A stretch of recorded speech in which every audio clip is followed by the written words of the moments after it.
Hello, everyone, and I hope you all are ready to learn about Microsoft Security Foundations today. Hope you all got your coffee, got some caffeine in you, some tea, water, whatever you need to, keep yourself up and active while we're learning. My name is Jonathan, and I'm actually going to be your trainer today. I'm a Microsoft employee of about 10 years now, certified M365. So I've been around the block when working with Windows and a lot of the different aspects of it. So today we're going to be talking about those security foundations. Now, we're going to keep it very basic, very simple for everyone to understand. We're going to talk a little bit about some of the things that you can do with security inside of Windows, whether that be Windows 10 or Windows 11. We're going to jump into a demonstration showing off the Microsoft Security Center, how you can easily access it, and how you can actually edit it to your best needs, or if you're an administrator, how you can also see how your content has been updated and permissions set for your organization. We'll talk about things like Windows Hello, two-step verification, getting your device set up so it's as safe as humanly possible. Additionally, we'll also do a demonstration going right on into Outlook, talking about ways that you can actually find the ability to check your phishing scams, report messages, spam, all of that. So now that we know that we're going to do, let's go ahead and jump right on into it. So first, let's talk about being cyber smart. Now, with the workplace just sort of delving into hybrid environments lately, now more than ever, it's going to be the best time to create your own security hygiene. And a lot of this is just going to boil down to the fact, as for those of us, myself included, you might be working in an office and then working from home, meaning that you might be taking your devices or your passwords and usernames with you. And cyber criminals have gotten smart over the years. They know how to get passwords, steal money, as well as keep those important files that you have hostage with things like ransomware. And sometimes it's not even cyber criminals that are actively trying to get you. Sometimes data can be leaked accidentally, deleted accidentally, or maybe accessed by someone who isn't authorized. So these threats are going to continue to evolve day to day. So what's the best way that we can neutralize them? Well, the best way to neutralize them is making sure that you're knowledgeable on how you can protect your PC and making sure that your usernames, passwords, and data can get into the hands of people who you don't want them to get into the hands. And this is going to start with making sure that that device and identity security is up to date and ready for you on your PC. Now, both Windows 10 and 11 are going to include something called Windows Security. This is going to be right out of the box, in which it's going to allow you to access a security center that will also download updates, antivirus protection, as well as just general updates in general to make sure that your content is safe and ready to go. Now, that'll help with things like malware, which is short for malicious software, viruses and security threats. But what about things like your identity safety?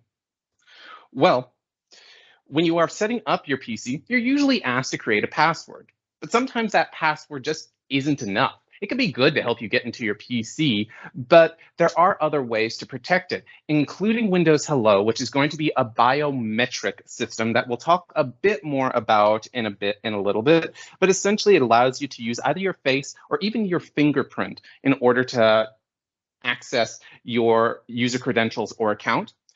And then there's two-step verification. Two-step verification has become wildly popular over the years because not only will you use your password to sign in, but it also is going to require a secondary form of identity for your password. These could be things like contact information, text messages, or even another password on top of that. Email security is also going to be incredibly important that you stay cyber smart with. we are always just getting massive volumes of emails every single day. And these are going to be multiple types of emails. These can be conversations, they could be marketing, they could be information, they could be bots. So it's always a good idea to understand what types of emails that you're getting and how to identify them. I say identify because there may be instances where you see emails that just don't quite add up. Like maybe you're getting an email from a coworker, but suddenly it has a question mark by it. Or maybe you're getting an email from a bot that you program that suddenly is coming from a different website. These are essentially part of what are called phishing schemes, in which they are ways to try to get you to click on specific links or to give up your user credentials accidentally. We'll talk about ways that you can actually report these different schemes as we're going along today. So you can give yourself a nice pat on the back. You made it through the PowerPoint presentation, the most boring part of today. So let's get into the fun stuff then, shall we? And starting with the fun stuff, we're just gonna start right here in our Windows desktop. So earlier I mentioned that right out of the box, Windows 10 and 11 are going to come equipped with what is called Windows Security Center. And the easiest way to find that Security Center is simply to search for it. So whether you're on Windows 10 or 11, go ahead and select your search option from your taskbar and simply type in security. You'll usually see Windows Security is the very first app to appear. Give that a click, and that will take you directly into the Windows Security Center. So what exactly is the Security Center? Well, first of all, it's going to make sure that you have the latest antivirus protection, but it's also going to give you the ability to actively protect your device, whether that's going to be your local hard drive, your online accounts, or even setting up who and what you are trusting your content with. You can even go into more advanced territory and even add things like BitLocker. So we're sitting here looking at our Security Central homepage. Well, as you can see on the left side, we have a navigation railing. And right now we are in the home section. The home section is going to give you, as it says right here, security at a glance. This is just going to give you a general overview of every section of the Security Center and if it's up to date. You'll find that the content that's up to date usually is just going to have a nice little green circle with a white check mark inside, basically telling you no actions needed.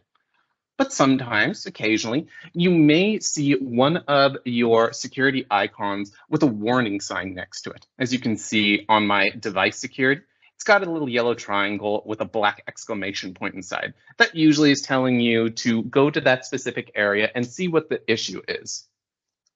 So let's go ahead and go through all of these different areas here, starting with virus and threat protection. Virus and threat protection is probably going to be the #1 place that you're going to go when you're inside the Security Center, because this is where you can actually do your scans of your computer to see if there's any malicious programs, malware, content like that on there. Now you can see right here on mine that current threats, the last scan was done 9/19. So obviously it's time for a new scan. So I could do a quick scan, and that will just do a real quick scan of the most important files on my computer. Additionally though, I can also select scan options in here, and this gives me the ability to create a customized scan for my computer. Now, as you can see, our quick scan, check folders in your system where threats are commonly found, usually the most important files, such as your Windows operating system folders and files, your documents, downloads, pictures, places like that. But then there's also things like full scan. And what full scan will do is it will actually scan every single file and folder on your PC. Now, being that it's going to scan all of those files and folders, make sure that you set some time aside because it could take more than an hour to do. In some older PCs, it could take several hours. I remember growing up with an old Windows 3.1 as well as a Windows 95 computer, and sometimes it would take upwards to 5 or 6 hours for mine to do a full scan. Mind you, that was back when we had different software working with virus protection. But moving on, you also can do a custom scan if you'd like, which is just saying that you want only specific files, folders, locations to be scanned. Then you also have Microsoft Defender Antivirus. This is your offline scan. So basically what this is going to do is it will do an offline scan to check to make sure that there isn't anything that is attacking your PC while you're online. Because in some cases, some viruses have gotten quite intelligent in which they're able to hide themselves from certain virus detectors because you are online. Doing an offline scan can actually help you find those specific types of viruses or malware. Now, additionally, you can also see that there's a section called Allowed Threats. Going there will allow you to see any specific folders, files, or applications that you have allowed. So basically, if it does find something, maybe it finds a program you're constantly using and it thinks it's a virus, you can actually allow it to continue to run normally. You also have protection history, which is just going to show you a list of any actions or recommendations for Windows security. You'll usually get these as notifications. You can also see that it's the last section inside of our navigation railing to the left. Now, after virus and threat protection, we have account protection. You'll see that it comes up with two different sections: Windows Hello and Dynamic Lock. Now, since I am on an administrative account that is locked down by my organization, I won't be able to show these in depth for you. However, I can show you what they look like. By selecting Windows Hello, it's going to take you to your sign-in options. And you'll find that there are multiple sign-in options depending on what your organization has set up, or if you have a personal computer.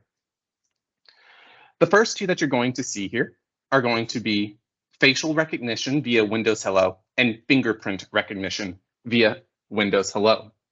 Facial recognition will use your camera in order to scan your face so that only you and your facial recognition will be able to automatically turn on the computer. Or not turn on the computer, but access your account. The same applies with a fingerprint recognition. Some laptops, as well as some USB accessories, have a fingerprint reader that all you have to do is either slide your finger or place it down, and it will scan your fingerprint, allowing you to access your account that way. Now, let's say you don't feel comfortable with using facial recognition or fingerprint recognition. We completely understand that, which is why there's also the PIN feature. PIN is essentially going to allow you to create your own several-digit PIN number that you can use to access your account as well. You'll also see that there are two additional areas here for a physical security key. In this case, that usually means that you plug in a physical USB in order to tell the computer to unlock, as well as your standard sign-in password. This is essentially that password that you set up as soon as you start your computer, and it's what is linked to your account. So if you're wanting to change your password, that could be one way to do it. Just keep in mind that if you are working through an organization's administrative account or anything like that, they have the final say-so in things like permissions on whether or not you can change your password, or only giving you the ability to change your password every set amount of time. Now, after our sign-in options, you'll see that there is a dynamic lock. Dynamic lock, once again, I'm not going to be able to show you, but this is a very special function in which it has it work in tandem with your phone. Now, what does that mean? Well, you could connect to your phone via Bluetooth to your computer. And if for whatever reason you need to step away from your computer, when you take your phone with you and you're far enough away from the computer to lose that Bluetooth signal, your computer will automatically lock. So it basically uses your phone as a way to automatically lock a computer when you're too far away from it. After account protection, we're going to have firewall and network protection. This is essentially where you can go to set up your firewall content. Or if you're on a computer that your administration has already taken care of, it may have all of your firewall information already set up and ready to go. But it's always a good idea to at least understand what each section of a firewall does. You'll see in this case, it's made up of 3 major areas: domain network, private network, and public network. A domain network is going to be that firewall that's going to try to protect you whenever you are connected to a domain account. This is going to be work emails, work VPNs, things like that. Your private network is going to be the firewall that's going to be based on any networks that are going to usually be personal. And by personal, I mean, at home, maybe at a friend's home that you trust, basically the ones that are going to be usually outside of work, but ones that you personally know and understand. And then after that, we have your public network. Your public network, in this case, is going to essentially be those networks that are going to be things like cafes, public Wi-Fi, or hotels, places like that.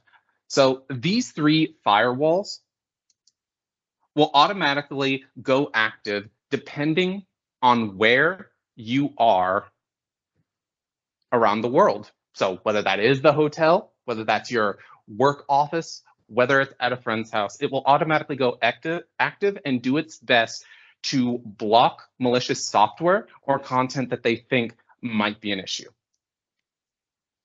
After firewall and network protection, we have app and browser control.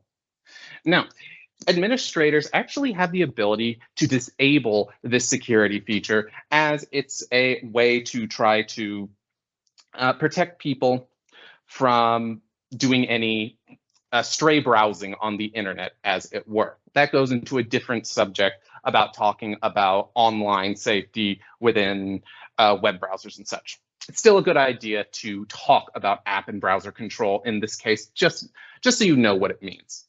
You'll find it's made up of 4 different areas here. The first one you're going to see right here is going to be our Smart App Control. Smart App is essentially going to allow you to evaluate specific applications that you have downloaded from the web, or that may have been downloaded with another application. There are some applications that might be bundles and such that you're not quite sure about. Smart App Control gives you the ability to turn them on and select which ones you can block and which ones you trust. As you can see, once again, it's off right now, but I do not have the ability to turn it on just due to the fact that I am set up with a device that has permissions already made for my administration.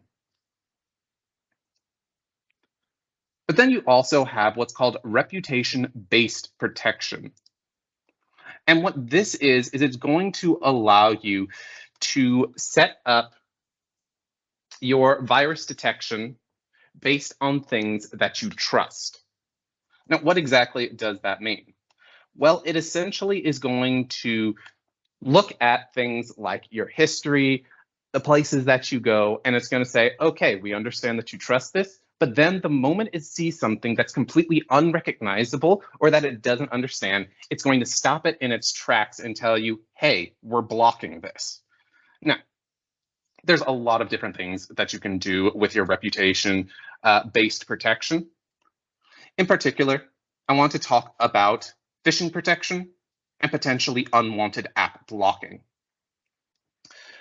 With phishing protection turned on, it's going to give you notifications and warnings just in case while you're online, that something doesn't seem right whenever you're using your password. So once this is on, you have the ability to turn on your content. As you can see right here, I do have to turn on account information. But once they're on now, Windows is going to warn me anytime something doesn't look right whenever I am using my password. This could be maybe using my password on a specific site that maybe I download programs on, maybe a not so official movie streaming site, basically places that maybe you should think twice about going to. But the other one I wanted to talk about is going to be potentially unwanted app blocking. What this will do is that it will automatically block any apps or downloads that have what is known as a low reputation, meaning that maybe it doesn't have a online certificate, maybe it is from an unknown website, or maybe it has connections with other websites that do not so good things, let's say. So you can see that reputation-based protection is going to be used to essentially take a look at content that is unrecognizable or has a lower reputation and do its best to try to filter and block content that may be considered malicious. I hope that makes sense for everyone. But after app and browser control, we have device security. Now this starts going into a bit more advanced territory, as it were, as we're starting to get more into talking about things like core isolation, the processes for your security system, secure boot, and data encryption. Now, I'm not going to go into too much detail over these, but the thing about device security is that all of this content that you see right here is built directly into your PC already. In particular, you see we have core isolation. I can hit core isolation details. You can see that was the warning from earlier that I had. And it's basically saying, hey, maybe you should turn on memory integrity. Unfortunately, I can't turn it on. My administration will actually block it as soon as I try to turn it on. There may be multiple reasons for this, but essentially it's going to prevent attacks that are trying to actually insert code into our security processes.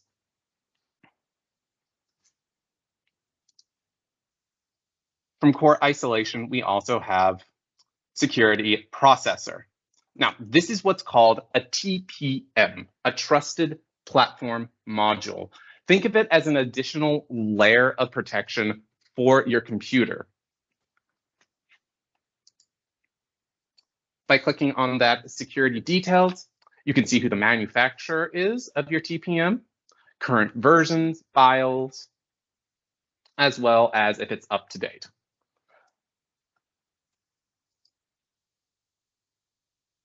You can also see Secure Boot. Now, this actually doesn't have additional details, and that's usually because Secure Boot is actually already set up when you have turned on your computer for the very first time.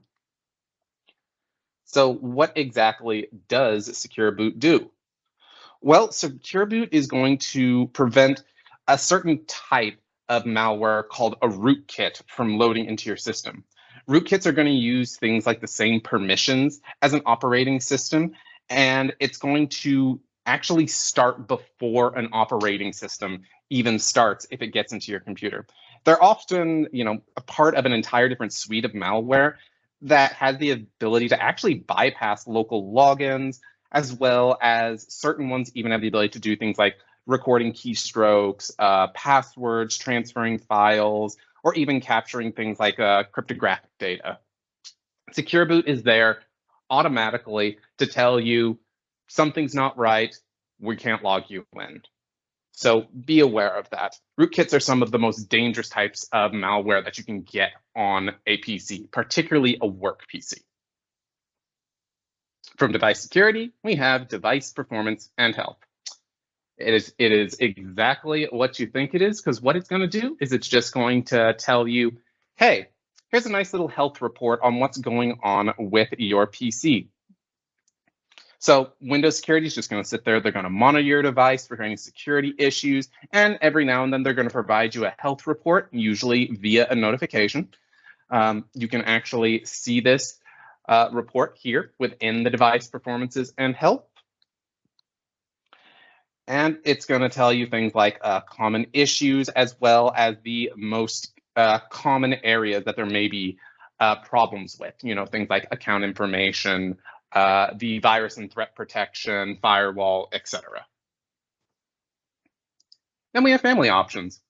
Won't be going over this in too much detail today, but family options is going to be there to help you simplify your family's digital life and help protect your kids online.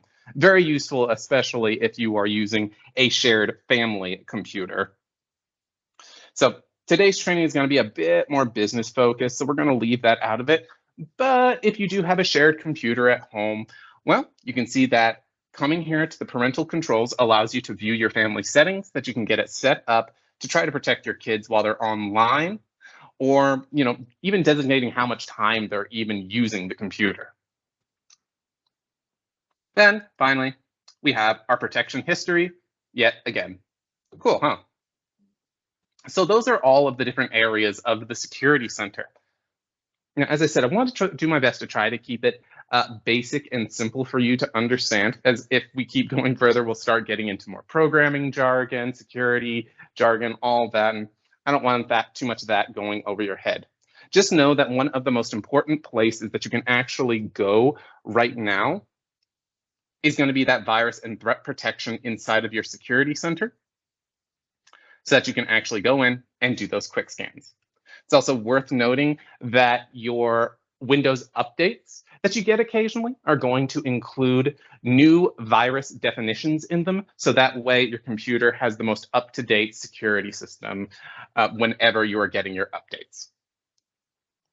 Now, one other system that you can also use is called BitLocker. We're just going to search for it in my search settings, and I'll bring it up this way. So what exactly is BitLocker? Well, BitLocker is a way to help mitigate unauthorized data access on a lost or stolen computer. And what it's going to do is it will encrypt all user files and system files on your operating system's hard drive, so that they won't be able to access it.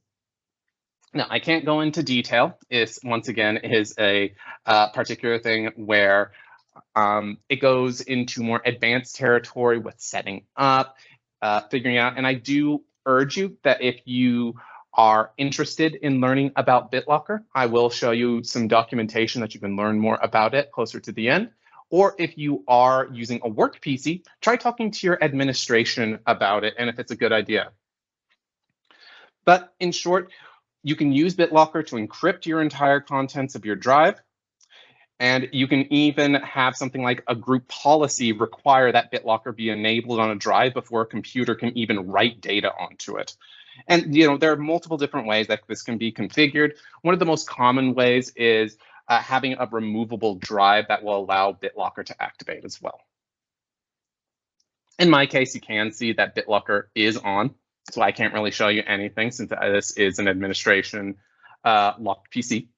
But again, I'll show you some additional information on that later on.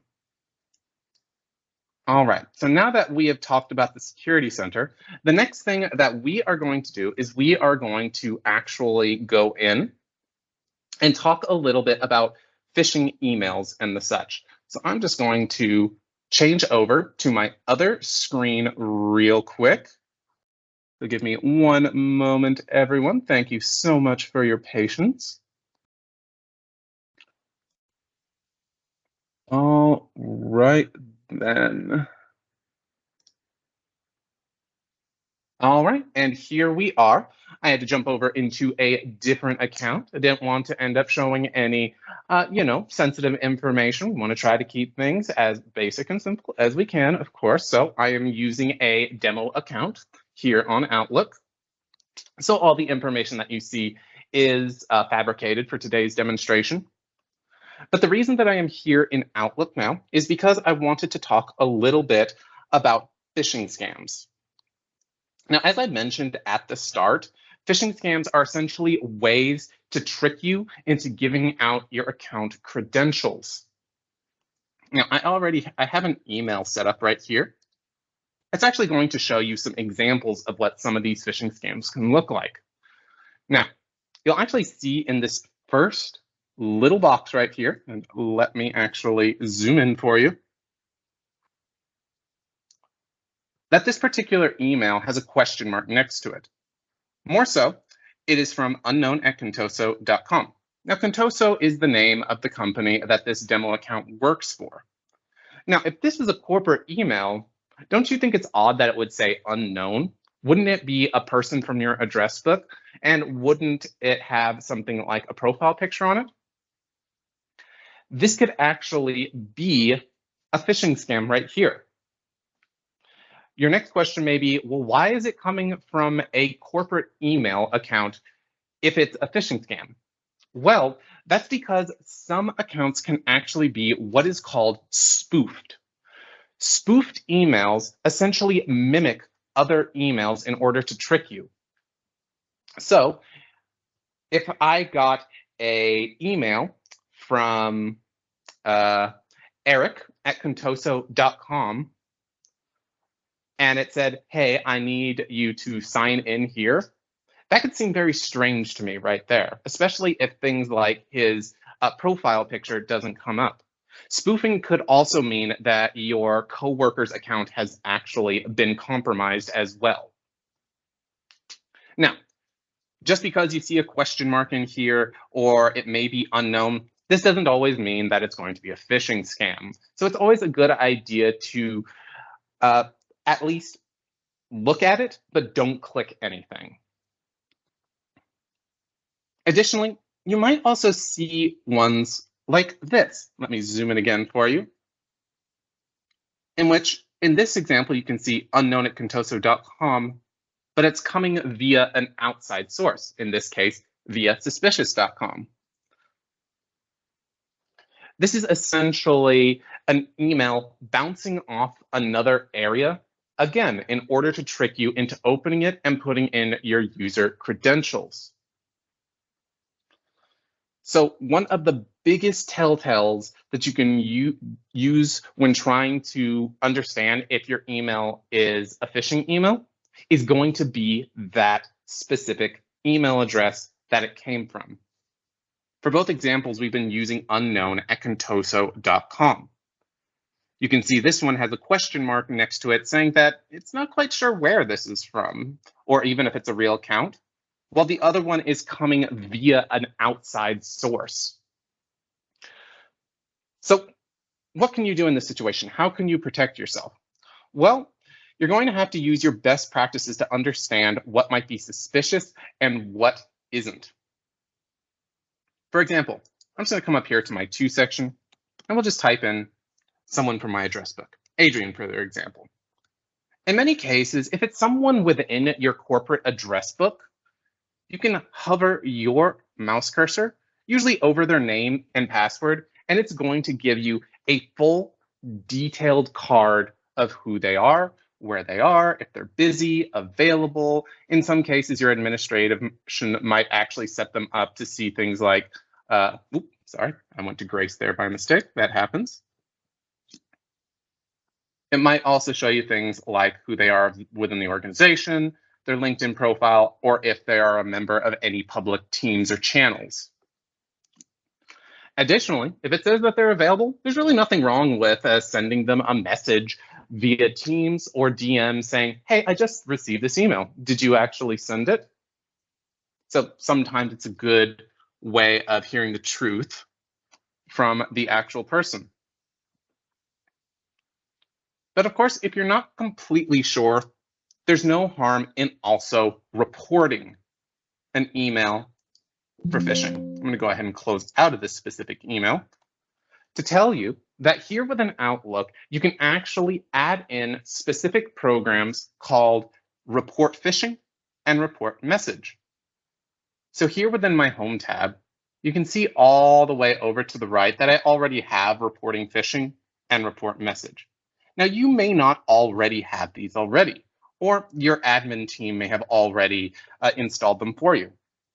If you don't and you would like to get them, you'll see a section in your Home tab called Get Add-ins. Just give that a click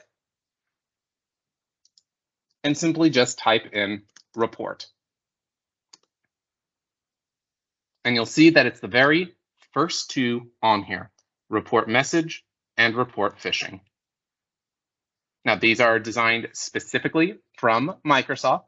You can just add them in. As you can see, mine's already added. But once you have them added, they will appear here on your ribbon inside of Outlook. Now, what's the biggest difference between the two, though?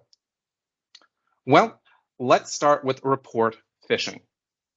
I'm going to go ahead and use this Power Virtual Agents email from a while back. And I'll just come up to my Report Message dropdown and give it a click. What Report Message will do is it will allow me to report specific emails either as junk, phishing, not junk, or I can even go into an option setting and have it set up to where maybe it asks me if we want to send reports or automatically send a report whenever we are working within our report message system. In this case, we're going to go ahead and mark it as not junk. And now that we've reported it as not junk, we can also send a copy of this message to Microsoft so they can actually continue to improve email protection technologies. So we'll just go ahead and hit report. And there we go. You can also see this message will be moved to your inbox. So it no longer is considered maybe a problem or an unknown email. But then we also have report phishing. Report phishing is just for reporting phishing.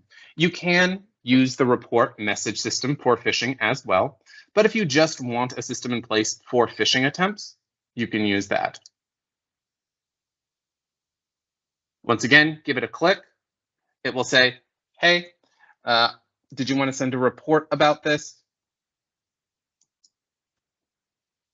So that's one way that you can also report phishing emails. So Microsoft can start the process of finding out what's going on and then trying to stamp those phishing scams out. Additionally, give me 1 second to close out of my example page there. I can also go to Outlook for the web.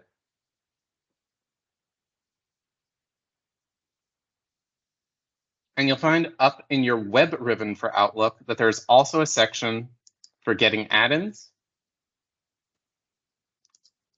that allows you to add them in as well. So report message, report phishing. And now if I go into, let's do this one from Karen here.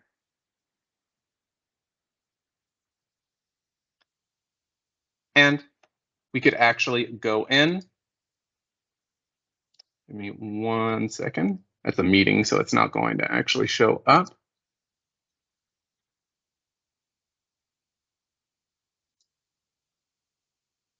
Let me see if I can find just a standard email. Ah, there we go. I can go into my email. And I can go into report using the 3 ellipses and once again, report junk or phishing, or even block it.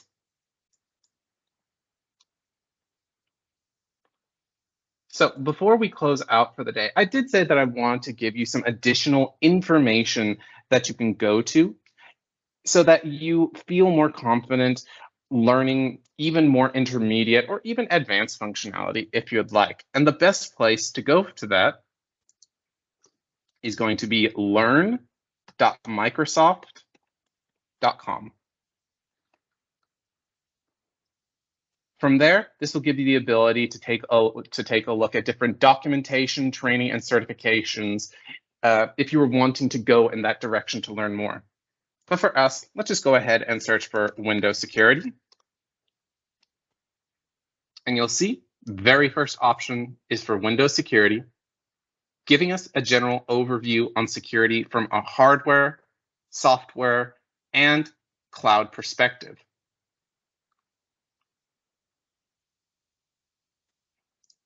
We could also come back here and learn more about BitLocker for our data encryption. So you can see it even tells you how long it takes to read your content. And we'll do its best to try to give you a very basic overview on what BitLocker is, the importance of it, and how you can use it if you'd like.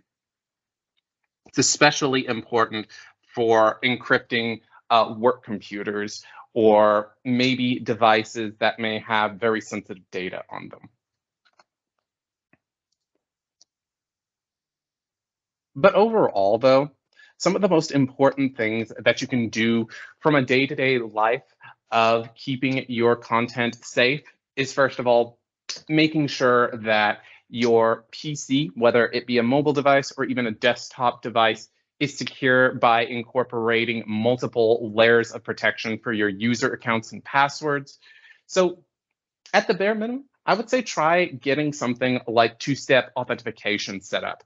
And if you feel comfortable with biometrics on your computer, you can also use that facial recognition or fingerprint reader if your device has it.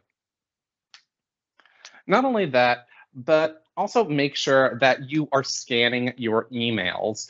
You know, sometimes we get so into our own world that we don't even stop to see that there's an email that might look a little suspicious or might seem out of place. So try to keep your due diligence on understanding what might be out of place, communicating to people who whose email accounts might be spoofed, as well as reporting your messages if need be. Not only that, but make sure that you have content set up, like that dynamic sign-in that I told you about, where maybe if you accidentally walk away from your computer that's still on, when it breaks that Bluetooth connection, it'll go ahead and lock it down, protecting things like sensitive data that could even be stored in your cloud in places like OneDrive and SharePoint.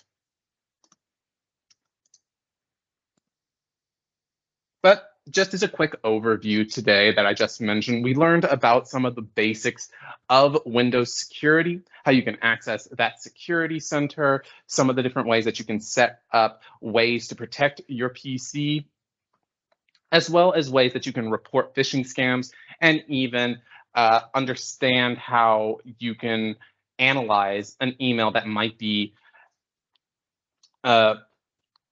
a problem or might be suspicious in any way, shape, or form.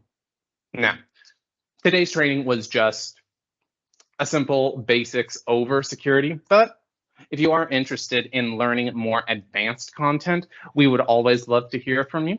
So don't hesitate to reach out to us. We have Joshua Chappell here, who you can email, or you can also call, and we can offer you additional training on things like security essentials, talking about Windows more in depth, or maybe if you are working with security with things like Teams or SharePoint or the cloud, we can also get you set up and understanding that as well. But on behalf of Microsoft, I just want to say thank you to everyone for coming in today, for giving us the time to talk to you a little bit about the basics of Windows security. And I hope you were able to take something away from all this. But thank you again for coming in. My name was Jonathan, and I hope all of you have an absolutely wonderful day today. Take care, everyone.